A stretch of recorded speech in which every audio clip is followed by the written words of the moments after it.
Hi, my name is Kara, and today I'm going to give you a little bit of knitting advice. So I am by no means an expert on any of this. This is basically just me drawing from all of my experience of knitting with a bunch of different yarns and different weights and like being a little bit lazy sometimes.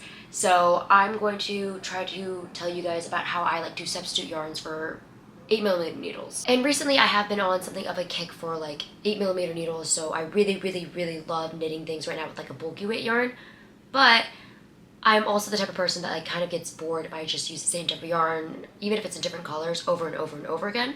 So I've done a bunch of exploring with different yarn, and yeah, I just thought that I would show you guys like all the knowledge that I've accumulated through doing all these projects and using all these different yarns, and still always knitting with 8mm needles. And I am totally open to your advice as well, because again, I am by no means an expert. I am basically just like guessing and doing things, and it's been working out for the most part. But again, I'm not perfect, I am no expert, and I would love any advice that you guys have. And I was also planning to do this for 15mm needles because it is starting to become super bulky knit season, and I don't have as much space anymore to store the super bulky yarn, so I am totally open to knitting with 15mm needles, but with different yarns besides just the super bulkies. Not that I don't love super bulky yarn. So yeah, today I will just be talking to you guys about all the different yarns that I would be using for knitting with 8mm needles. So first things first, my default bulky weight yarn is 100 grams per 100 meters. And this is kind of hard to find sometimes, like not all brands sell this, not every yarn store will have this because it does really depend on your weather. Like when I was back in LA, bulky weight yarns were harder to find because it just didn't get that cold there. It's a lot easier to find now that I'm here in New York, but definitely still a struggle sometimes, and I really do love working with bulky weight yarns because projects knit so quickly when you use a bulky weight yarn. But yes, my default is that I tend to use the wool in the Gang Alpachino Merino, and this is a mix of alpaca and merino wool, and I really love this yarn. It has really great body, it's really soft, it has really great structure. I'd say that because it's plied, it's a little bit hard sometimes to see the stitch. Like you can see the plying a little bit more than you would necessarily want to, so sometimes also just like a single ply bulky weight yarn, but this is my go-to for a bulky weight yarn. And so my gauge, and keep in mind that gauge tends to change a little bit when you're knitting flat versus knitting in the round. I find that knitting in the round, my gauge gets a little bit wider than it would when I'm knitting flat. I think it's because the purl sides, or like the purls kind of, they're slightly tighter than my knit sides, so it makes everything a little bit tighter in. So my default gauge, and I think that with my knitting it tends to actually be a little bit wider than other people's, just because I think I've come to realize that I'm something of a loose knitter, but it works out if you write your own patterns. So my default gauge with 8mm needles, and this is what I'm always kind of striving towards, is 10 stitches by 16 rows. And keep in mind that the edges are curling in a little bit, so it doesn't necessarily look like a square, but I just measured it and it's about 10 stitches for 16 rows to get a 4x4 square on 8mm needles. And this is wool in the Gang Alpachino Merino and eucalyptus green. And when you use this yarn, it has really great stretch, it blocks well, and it's super soft. And again, it looks great with stockinette stitch. And so this will be the default and what kind of like I'm striving towards when I'm trying to substitute different yarns for bulky weight yarns.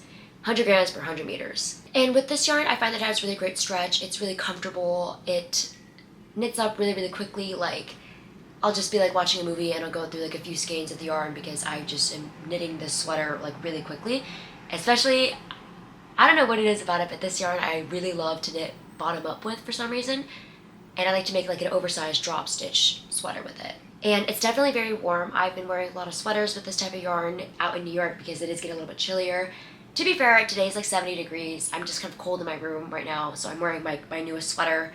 And yeah, I haven't named the sweater yet. Let me know if you have any name ideas. I'm really liking how it looks on camera. Like, something about the light today is making the orange really pop, and I'm very excited for the fall palette too. And that was actually a good transition for me to show you my next combination of yarns. So I have a swatch here, and this is the same yarn that I use for this sweater. And I knit this sweater entirely on 8mm needles as well. So this is one strand of Tre Liz Zeus yarn, which I believe is a sock weight yarn, and it's single ply, and so it has a little bit of stretch. It doesn't have a ton of stretch though, but it definitely has more stretch than the mohairs. So it's a single strand of sock weight yarn and 2 strands of mohair with it, so it's knitting for all of mohair in Hokkaido and hedgehog fibers, kid silk mohair, and egg yolk yellow. And I find it's really fun to mix yarns with like mohair just because it adds a little bit of fluff, it adds a little bit of depth to the color. And so I really like this yarn because like it was just kind of like a orangey, like a pale orange yellow yarn on its own. But when I threw in the really bright strands of mohair, it kind of gave it a lot of like, kind of like a fiery color. And it honestly, it does look like a Cheeto, and I like that. And so in comparison to the Alpachino Merino, you can see that this is a lot looser texture. It's a lot lighter because the yarns themselves are a lot lighter than the woolly Alpachino Merino. But it really just kind of depends on what type of sweater you want. Like I find that a sweater made in this combination of yarn is very light. It's still very warm, but it's like, it's not as bulky and heavy as it would be if I had made it in the Alpachino Merino. But that's not necessarily what you want every time. This one is fun because it does take less strands of yarn. Like you have to buy less skeins of yarn for this one because when you're just using like a sock weight yarn, the meterage is a lot better. Like I think this took me about like 1 1.25 skeins of the sock weight yarn, but it did take me about maybe 2 to 3 skeins total of the mohair, because I was holding multiple strands together. I was wrong. I actually just looked at the skein and it's actually a fingering weight yarn. So it's 100 grams per 366 meters. And the mohairs are about 50 grams per 420 meters. And the other mohair is like 25 grams per 225 meters. So like both of the mohairs were 50 grams per 450 meters. And some advice I have for you about doing the math for that is just trying to calculate like what gauge and like what yardage you'll need, is that you can think about it like doing it as math. So you can think of the fingering weight yarn as 100 grams per 366 meters. When you throw in the 2 strands of mohair, it might be helpful to think about it as like 100 grams per 466 meters. So then you kind of just take the average between those two and add in those numbers. I'm even trying to do the math itself and it's kind of tricky. Like I think if I did the math right, that makes it about 100 grams per 225 meters, which is super different than 100 grams per 100 meters. But the best advice that I have for you is to get the yarn and knit a gauge swatch just to see how they compare. It still rolls a bit. There is a little bit less stretch maybe to this one. It's definitely a lot lighter and less dense, but again, it's a pretty good deal for all the meterage and like how much yarn you're going to be buying for a sweater. And again, it's really fun to be mixing yarns because you get like really fun like depth of color and like fun color gradation. And I find that I just like that look a little bit more than having hand-dyed yarn on its own. Like adding in mohair just softens things up, adds a little bit of buzz, and it's fun. The next swatch that I have for you is with Noro kureyon, and this is 50 grams per 100 meters, so I think that makes it an Aran weight yarn technically. And I just like wouldn't expect this yarn to work as well as it does, but it really does. And so in comparison to the Alpachino Merino, again, they're about the same size. These swatches are all unblocked, so keep that in mind. And so I think that when you block this one, it will probably stretch out a little bit more and become more dense. Sorry, less dense. And you can see that it's like a little bit more see-through. But again, it's a much lighter weight yarn swatch. And if you want a thicker, warmer sweater, definitely go with the Alpachino Merino. But it is pretty fun, again, to just have a lighter weight sweater or even just like buy less yarn. So each skein of this one cost about like $8, while the Alpachino Merino costs about $18. So it is a lot cheaper. It's not as soft, but the most fun thing about this yarn is that it's self-striping. You can't see that in this gauge swatch because like the amount that I knit wasn't really enough for me to go through the full stripe. Like you can see it maybe at the bottom a little bit. But hopefully this will just let you know that you can open up your entire world to a bunch of like Aran and worsted weight yarns that you can use when substituting in for bulky weight yarns. And I really like doing this because, again, I've kind of run through all of the bulky weight yarns and I'm just trying to explore a bunch of different yarn options now. Not as soft, but you can make a lighter weight sweater on 8mm needles, so it'll whip up in no time at all. And the most fun part about this yarn is that it's also 100 meters, so like, you know that like, if you're knitting a sweater that takes 600 meters and normally that would take you 6 skeins of like Alpachino Merino, would still just take about 6 skeins of the Noro yarn. Because the meterage is the same, and I know that's always tricky for knitters to do, and I still struggle with that sometimes. Definitely one of my biggest fears is just playing yarn chicken, so I often overorder yarn, and I just have like single skeins, like a bunch, like I just have a bunch of leftover yarn that's like Not quite enough for a project on its own, unless I'm making like a teeny tiny little top. But like it's enough for me to be like, no, I should keep this in case I ever want to use it again. And I really need to get into like scrappy yarn projects because this is getting out of hand. The next swatch I have for you is a Kos yarn swatch. And so this is 2 strands of Sandnes Garn Kos yarn held together. And this kind of gives you a more similar like density as the Alpachino Merino. And it definitely has less curl. They're about the same size when you like hold them up together. Again, I haven't blocked any of these swatches, so keep that in mind, but they are about the same. And this one's fun because it's about 50 grams per 150 meters. So then if you want to kind of do that math to be bulky when you hold it double, it turns it easily into like 100 grams per 150 meters. So you wouldn't expect it to be as like dense as the Alpachino Merino, and it's not. But it's definitely denser than the 50 grams per 100 meters. And so you can just see that. So this one's a little bit more see-through. This one's the densest, and this one's still pretty dense, but a little bit more lightweight. And again, all of these swatches are 10 stitches by 16 rows, and so they are all pretty similar in size. Pretty similar. And this one also has really nice stretch. I think it's less stretchy for sure. It doesn't curl as much, and I don't really know what that means. So if you guys know what that means, let me know. Once you block all of them, they wouldn't curl, but like just like straight off the bat, freshly knitted, this one curls less. Don't know why. I make like all these swatches and I don't know what I'm going to do with them. I think, you know what, I'm going to start decorating my wall here because just having the lovely thermostat here is making me sad. So I think I'm going to start hanging up my gauge swatches again. I make a bunch of gauge swatches as I'm like testing out concepts for sweaters or testing out like new like stitches. And so I have a bunch of these. Oops, just dropped that one. And so I have a bunch of these and like, I don't know what to do with them because like I don't want to use them as like rags or anything because we don't really need rags. We have paper towels or like, we don't need like 20 million rags for this. Like I'd rather have them as decoration. Okay, and the final gauge swatch that I made for you is made with 3 strands of mohair. So these are all Knitting for Olive shades and I made it in like a light purple, a light blue, and a light pink.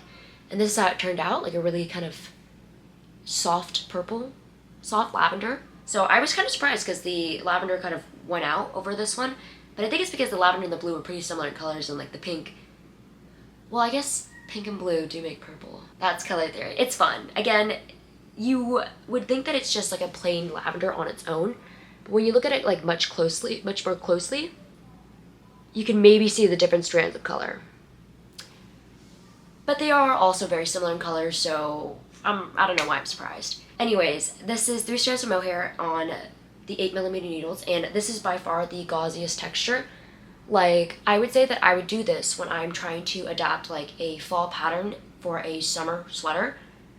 And so like this would be for a sweater that like you want to make for the summer, and it's going to be really light and airy, and it'll be very pretty, kind of warm, not super warm though. So maybe for like the slightly chillier nights, I don't know, like because it's so humid here in New York, like it stays the same temperature like in the day as it does in the night, and I'm not used to that anymore. Like I'm used to that California life where like hot in the day but cold in the night, so you better layer.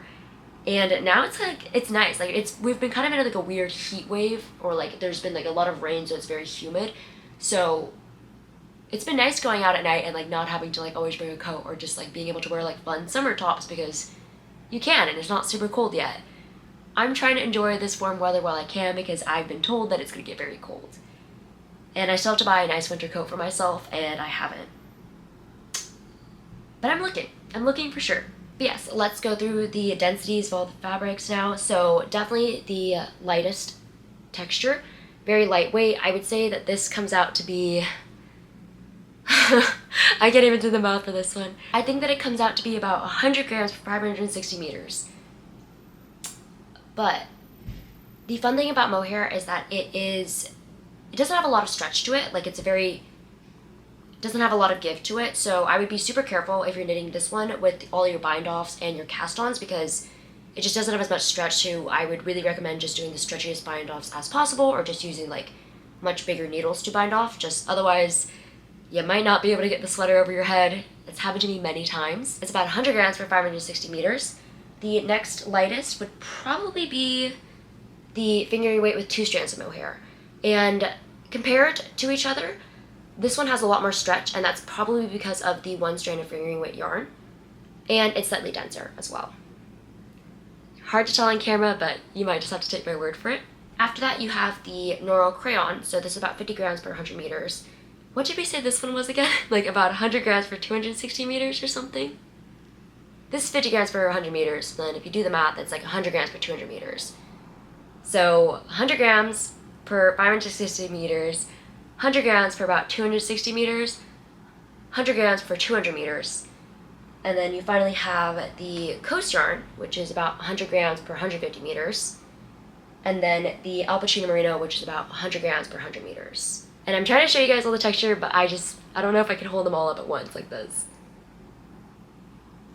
I would definitely use all of these yarns to make sweaters.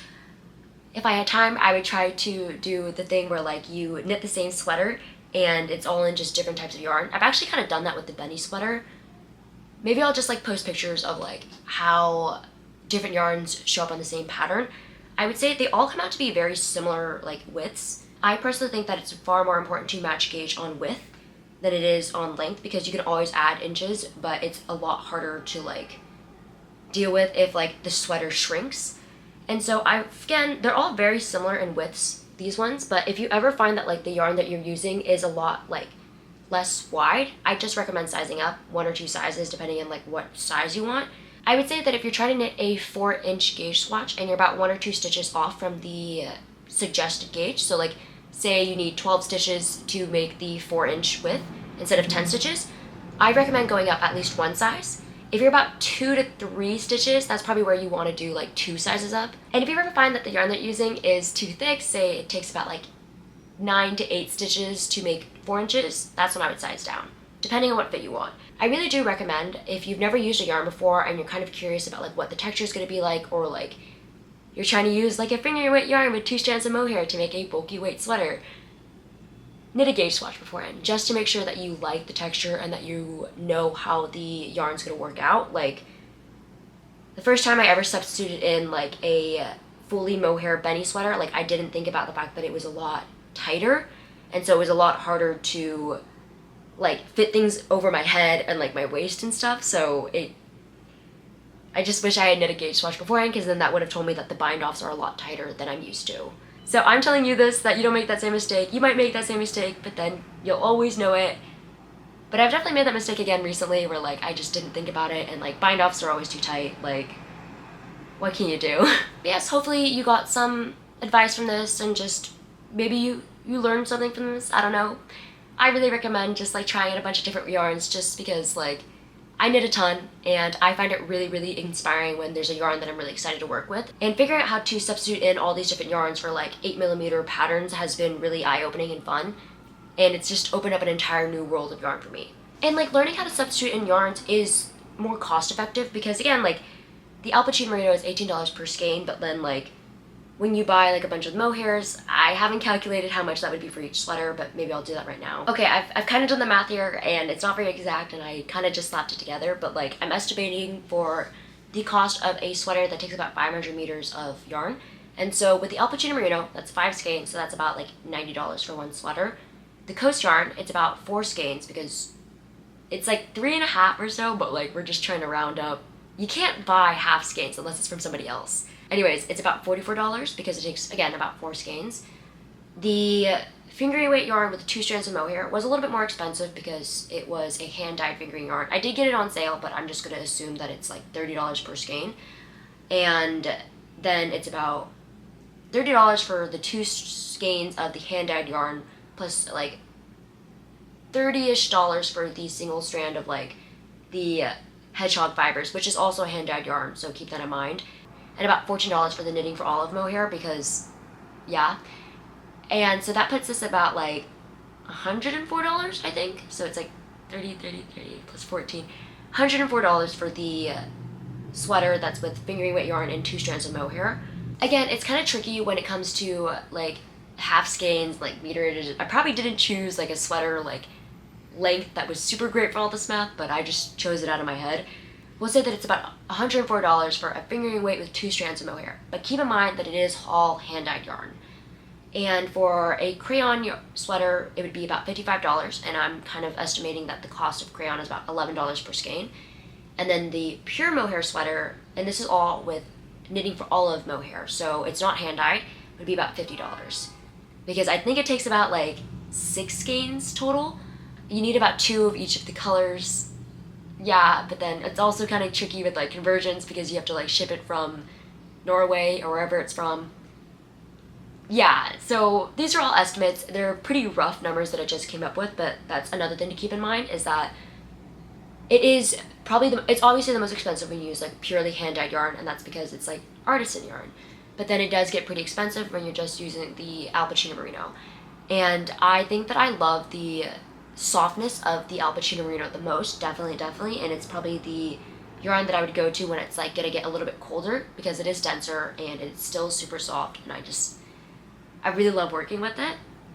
But when it's more of like a transitional time, when like I can definitely layer more and like I'll just wear a nice winter coat over stuff too, I'll probably go with like the other weights of yarn, the other yarns, just because like it's cheaper, it's fun to come up with these different colors. Like even with this yarn, like I could have chosen to hold it with like a light pink instead of like say the yellow, and that would have completely changed the like tone of the sweater. And it's really fun to play around with. So hopefully this was some advice. I don't know if it was good advice on how to use different yarns for 8mm sweaters, but hopefully I've imparted some wisdom on you that I've earned through a lot of trial and error.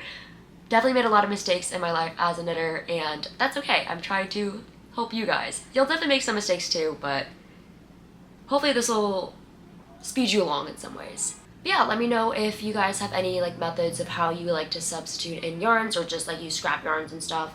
I'm always very interested in hearing these things because I don't know, like I don't know that many knitters in person, and nobody that I know in person like explores as much yarn as I do yet. But thank you so much for watching. Hope you have a lovely rest of your day and happy knitting. See ya.